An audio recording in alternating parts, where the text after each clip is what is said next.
Hi, my name's John Tisbury. And I'm Joceline Brooke-Hamilton. And Jocelyn and I are here today to talk to you about working with models.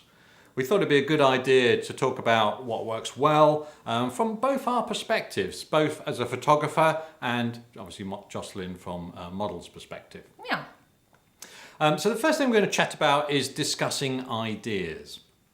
And what I mean by that is, when I book Jocelyn for a shoot, I'll probably have a list of some of the things I want to shoot, just maybe a rough list of sort of topic headings or ideas, or it might be even a little bit more fully formed. But before I sort of do anything and start the shoot, I'll sit down with Jocelyn and sort of work our way through them, so discuss them. That works well for me, but I also wanted to get sort of Jocelyn's perspective on that. Why is that useful for her? Yeah, it is really useful, either for people to send me some of their ideas via email before the shoot or on the day before we start shooting. I think it just gives you a little bit of time to get into gear, really, because in the absence of being given any direction, I'll probably fall into sort of default styling, default poses, and it's really nice just to have a little bit of time to understand where we're going with the shoot, because then I can tailor what I do for you to fit in with what we're going to hopefully produce. Okay, and I guess that's also useful. Adding to that is that it has two heads are better than one in a lot of cases. So you may have some sort of initial ideas of how you want a particular thing shot or framed, but your model will also add their ideas in terms of, okay, well, we could do this or we could do that. And it helps with that sort of discussion and Yes, it does, doesn't it? That's true. That hopefully your idea will give me an idea of something I've maybe got in my modelling bag that we can use for that, and maybe that will give you a bit of an additional idea that we can build on. Yeah. I guess collaboration always gets better results. Mm-hmm. Okay, so that's one top tip, discussing ideas. The next one, I suppose, is sort of linked to that, and that's around giving feedback. Mm-hmm.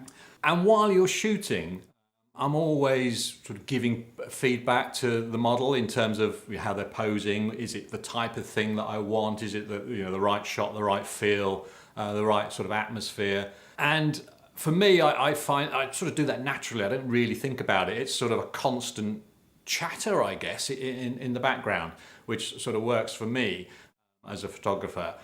It's a bit of sort of self-confident speak, if you like. But it's also thinking about it from a model's perspective, because they're sort of a bit distant. They can't really see you as a photographer because generally you've got camera in front of your face. And it's difficult to see the facial expression from the photographer. So from Jocelyn, from your perspective, how important is that feedback? Well, as a professional model, I am used to being able to pose without any feedback, but I think it's always preferable. A lot of photographers, especially when they're starting out, they can be very self-conscious about, I guess, sounding silly or maybe even pervy, so they tend to get quite quiet. But just being told that you're posing along the right lines can give you so much confidence as a model to carry on and maybe take some risks with what you do. I think in a very silent environment, I would tend to become more conservative with my posing, do stuff that's quite safe that I know will work. Whereas as soon as I get feedback of what the photographer's liking, it helps me tailor what I do to suit the photographer. Okay, yeah, that's good points, good feedback there. See what I did there? It's amazing. Okay, and so linked with that is the review of images. When I've done a setup, so something new, taken some shots, I'll then take the back of the camera, sit with the model, stand with the model, and then just sort of review the images. It's not like a full-blown half-hour critique of each image. It is a quick review through the images. Not only from a point of view is that the model can then see what the lighting is like and what works and what doesn't work, but quite often models will point out to me, well, I didn't do that very well, and stuff like that. So that works very well from my perspective, that review and that constant review as we work through the shoot. How does that, from your perspective, Joss? It's so valuable when photographers just give me the opportunity to see some of the images. As you said, I don't need to see all of them. In fact, it's probably best not to show me all of them because I want to do the job for you. But just having an idea of what the light is doing, because it's very hard to judge from the model perspective, I often can't tell what the light's going to be doing. And some poses are going to work with specific lights so much better than others. And it gives me a lot of confidence to see what's working, because again, then I can continue to tailor what I do to suit what we're shooting. And I love that when people do it. I understand photographers might not always feel comfortable doing it because they're worried about being judged, but I find it so helpful, and I think that most of the time models are just like glad to see, so that they can work better with you. They won't be looking at your pictures and going, oh wow, I don't think that's very good. They won't be doing that. No. They'll just be thinking, oh thank goodness, right now I know what I should be doing. Yeah. Which is lovely. And it gives you an opportunity as well, I guess, as a photographer and model, to look at those images and say, wow, we didn't do that very well. Let's have a reshoot of that because the light isn't quite right there, or my pose is a bit... And also it's a great opportunity for me to hear you telling me what you're appreciating about it, because then that tells me what to do more of, which is fabulous. A bonus tip here is that in my studio I've got 2 mirrors, and we're actually sitting looking at them at the moment. It's lovely. And they are really, really useful. They're sort of, I don't know, like 3 foot by 6 foot. From a dance studio actually, but I put them at the back there, so that allows the model to glance at those images and will adjust their pose and it's accordingly. so rare. I interrupted you, sorry. That's all right. It's so rare for photographers to have that in their studio, and it's so useful. It's amazing. It makes a massive difference, because then even if you don't show me the shot, I've got a much better idea of what's happening. Yeah, I appreciate it. And I guess it is a lot down to your lighting style. You know, if you have a very flat, wide lighting style, then it's probably less critical.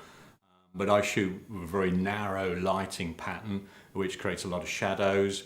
And those shadows need to fall in the right places, and obviously as the light does. So the mirror and the review really helps that for me to make sure I get the images that I want, and obviously gives that feedback to the model you're working with as well. The next one I want to chat about is, flocking a dead horse, if you like. If you have an idea, and we've all had them, I have them, I think, oh, this will be brilliant. This, in your mind's eye, it comes across as it's going to be the best thing you've ever shot. But when you actually start doing it, it's not coming together. Either you're not explaining yourself very well, so that's not coming across to the model, sort of thing that you want, or the setup isn't right, the lighting isn't right, whatever aspect of it is. I find the best thing is just to can it.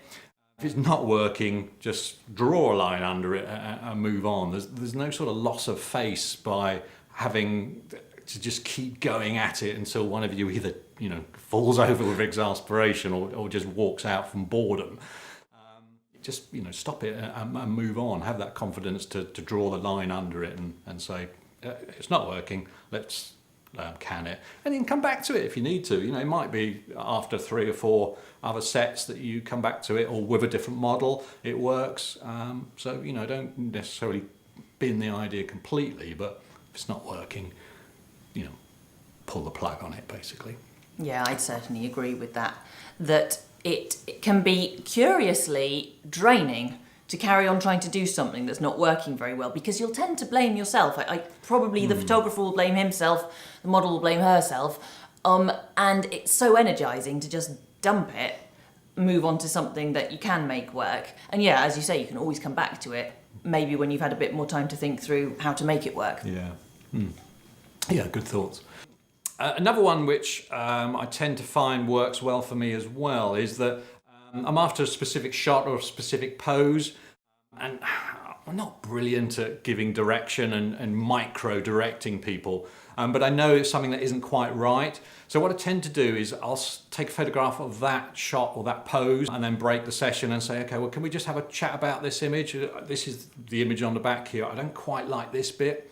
And I find that's a lot easier than just breaking it and say, oh no, can you just move this a bit, move that a bit, arm down, up a bit, and try and micro pose from one viewpoint, as it were. It's very much easier if you've taken the photograph, then review it together and then get back to it. And I always find that sort of kickstarts the session back off again, and we normally grab the image that I'm looking for. And that can be such a quick fix as well, can't it? Yeah, very much so, yeah. And it's the old adage, I guess, of a picture paints 1,000 words, isn't it? Yeah,